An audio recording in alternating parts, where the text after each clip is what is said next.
Is it an upgrade or downgrade from last year? Ngayon kasi, letter 8 or infinity yung theme ngayon ng Miss Universe. So yung stage ay merong letter 8 na yan. And this is the top view kapag manonood ka sa may medyo elevated na portion ng Miss Universe.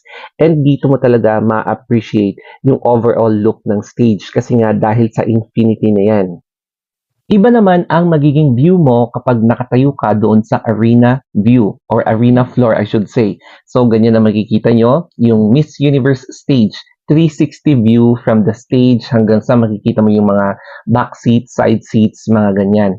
And dito, hindi mo ma-appreciate yung letter 8 or yung infinity symbol, infinity sign, kasi nga sa top view mo lang siya ma-review. So, ganyan pa rin siya.